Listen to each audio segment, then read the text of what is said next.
Hi, this is Patty Sheely with BigFluffyFat.com, and today I want to talk to you about weight loss friends and foes.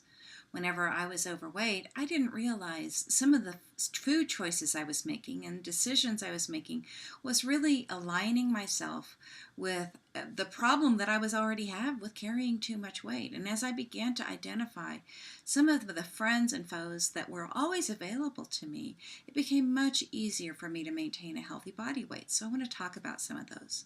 The number one foe I wanted to mention to you is sugar. Sugar is I remember I had a slim friend and she said, well, fat is really the culprit for weight gain and sugar's not that big of a deal. And looking at her, man, she looked great. But the problem was she had a very, very strict calorie restricted diet.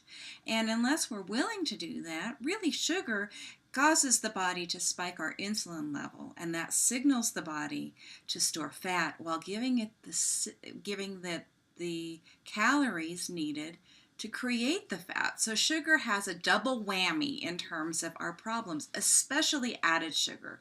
Foods that we eat like soda or processed baked goods or high sugar candies, those kinds of things that have added sugar, and especially if they have no fiber or very little fiber, and if they add fat into the mix, for example, a lot of baked goods will have a fatty frosting on the top. It gives the body the signal it needs and the raw materials, and it's just a bad equation. So sugar would definitely be a weight gain cue. The other thing about sugar is, especially if you drink your calories, most of us eat just as much as we would have eaten without those. So avoid the sugars as best you can. The second one is fake foods. Those would be things like partially hydrogenated vegetable oils, trans fats, things that have a long list of chemical names on them. Generally speaking, if it comes in a box, if it has multiple ingredients, or if it's highly processed and you can't even recognize the original food or substance, it's probably a fake food. For example, if you walk into your produce aisle, you can see an apple and it's not real hard to imagine that thing grew on a tree. However, if you walk into the breads aisle, there'll be a range of things. There'll be completely white bread that is completely every part of it except the crust on the outside is the same color, and you can't tell it ever came from a wheat plant. Or there might be sprouted grains breads, or brown breads, those kinds of things that have some more fiber. The closer it is to its original state, the more likely it is to be somewhat of a real food. But if you can't pronounce an ingredient, it's probably not okay. If it has a list of ingredients, it may very well not be okay, but if it's a single ingredient thing like quinoa or rice, those kinds of things, you're more likely to be getting real food. The next thing to watch out for is weight loss products. And this is kind of a tricky thing. It's very sad, but whenever you see lots of promises and promotions, you've got to realize the more dependent you are on that food, the more that company is going to make money. So if they say, drink 2 of these shakes a day, eat this many of these bars a day to replace your meals, you probably are missing out on some nutrition, because they cannot replicate chemically everything that real food has in it that benefits your body. And the more you need their product, the more you are overweight and struggling and desperate, the more product they're going to sell. So it's one of the very few industries in the world that they actually make money by limiting your success. So beware of weight loss promises and weight loss products. Whole Foods are really your best bet, but nobody's spending millions and millions of dollars telling you the weight loss benefits of a simple tomato. Now let's talk a little bit about weight loss friends. As I mentioned before, Whole Foods in general are your weight loss friends. Now there are a few exceptions, but for the most part, if it's a whole food that is not genetically modified or somehow chemically altered and sprayed with something to adulterate it. It is a weight loss friend in moderation. You have to watch, for example, nuts. I use nuts a great deal in my weight control efforts, but I am also, I treat them with fear and trembling because I know they satisfy my appetite. They don't create cravings, but I have to eat a reasonable amount and then wait 20 minutes before I eat more of anything, because I can very easily just down 1,000 calories of nuts because they are calorie dense. So the real foods are your weight loss friends because they tend not to create cravings, but some of them must be used with respect. Healthy fats are weight loss friends, and the reason why is because they are very, very satisfying. And unlike partially hydrogenated vegetable oils or trans fats, your healthy fats do not cause the kind of weight gain that some of these artificial fats or genetically modified oils and fats do. They actually studied this in a group of monkeys, and they gave them different kinds of fats, and the weight gain for the same calorie consumption was very different. So if you want to eat a few more calories, eat your healthy fats. They're your friends.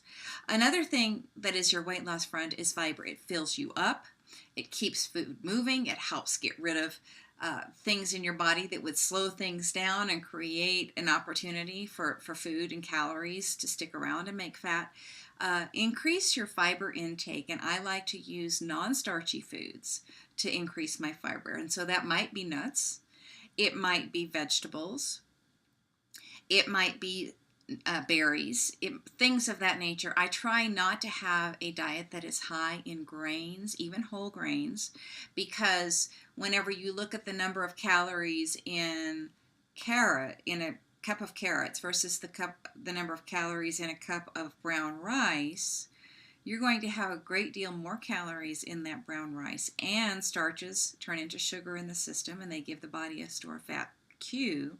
Whereas if you look at the number of calories and the grams of fiber in that same amount of carrots, you're going to have a much better calorie profile, and you're going to have a lot more vitamins and minerals and things of that nature in that vegetable. And that's actually, for a vegetable, fairly high in sugar. So look at, in terms of fiber content, that's from a non-starchy source. That's a very, very good weight loss friend. Another one is your social support. Form relationships with people who are going to support you in your weight loss effort. Seek them out. And I have a lot of friends that have never been fat, but they're very, very supportive. And I have some friends that have struggled with their weight for many years. And it's kind of like, let's just make a failure club. Well, I don't have time to be a part of a failure club. I want to be a part of a success club. So I hang out with people that support my weight loss goals. And I would encourage you to do the same thing. Another thing is seek out inspiring stories. There's tons of magazine articles and books and those kinds of things that are written by or about people who have succeeded. We've all heard, and I even posted a video about how difficult it is to succeed in weight loss, but the fact is there are people who are doing it. And I want to listen to the people that are doing it. I want to be aware of the pitfalls, and I want to look at the inspiration. And so I would encourage you to do the same thing. Be aware of the pitfalls, but fill your mind with inspiring stories and success stories, and surround yourself by people and situations that are going to help you in your weight loss efforts. You want to educate yourself. You want to know your enemy. You want to know the things that work and that don't work on a larger level. I was shocked whenever researchers started coming out with something that I have known all my life, which is that exercise does not cause weight loss. It has tons of health benefits. I would very much encourage you to lose weight, and it does help maintain a healthy body size. But if your goal is to lose fat, your best bet is your diet. And that's just the fact. And so educating myself helped me to get past what is wrong with me? I exercise and the weight stays on. What's wrong with me? Well, educating myself about that issue created a situation where I was no longer feeling badly about my weight loss efforts in terms of exercise. It helped me understand and strategize the appropriate thing. So if something isn't working, educate yourself about that. You're probably not alone. You're probably not the only one that didn't work for. Another thing is know who your greatest ally is in this, which often is yourself. And your motivation needs to come from, this is benefiting me. I am worth it. I am created by the living God for success in this, and I can do this. And learn to allow yourself to be an inspiration. So this is Patty Sheely signing off. I hope that these weight loss friends and foes have been helpful to you. Have a great day. Goodbye.